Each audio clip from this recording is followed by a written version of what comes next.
Le problème principal des objectifs secondaires, c'est que plus ils sont proches de la course, plus potentiellement ils vont pouvoir avoir un impact négatif sur notre course principale.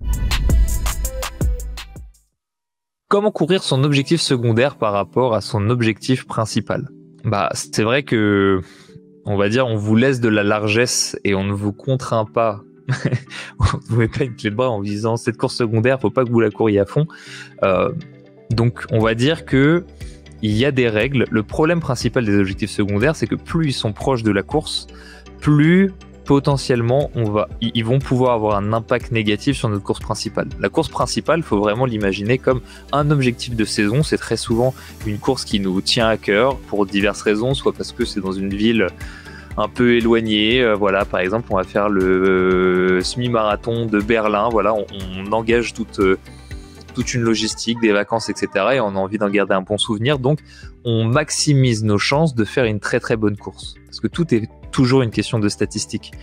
On va dire que sur une course principale, on monte à 90% les chances de faire une bonne course. Et sur une course secondaire, comme on n'a pas de préparation spécifique et qu'on va juste jouer sur notre niveau de condition physique actuel, on va pas avoir de repères, etc. Mais c'est pas grave, ça ne nous empêche pas de faire une très bonne performance. C'est juste qu'on passe de 90 à peut-être 80%, voire même 75%, parce qu'en fonction de où cette course est placée dans votre préparation, si vous n'avez pas eu de repos avant et que vous avez une semaine de travail même avant, vous allez arriver fatigué sur votre course.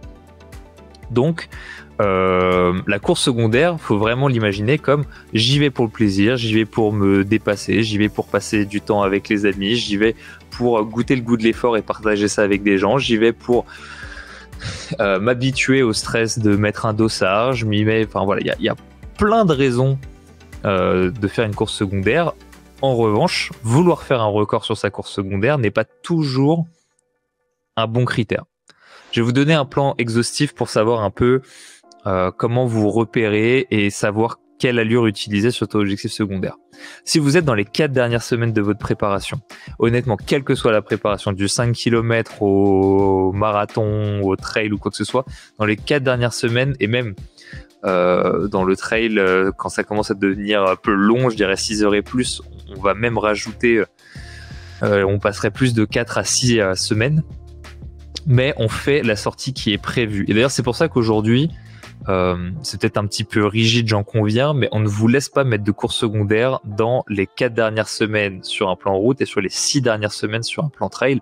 C'est pour que justement, vous suiviez le plan à la lettre.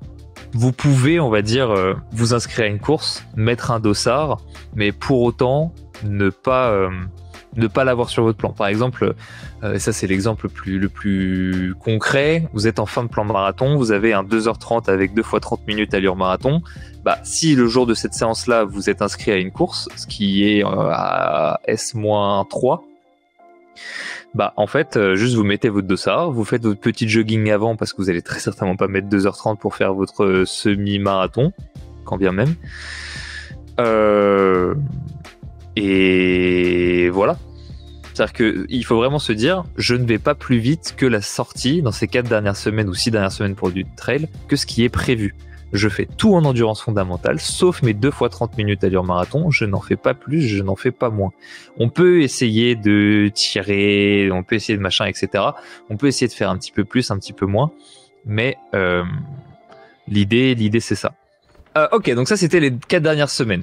Ensuite, il y a entre 4 et 8 semaines, disons, et vous faites plus 2 à chaque fois pour le trail.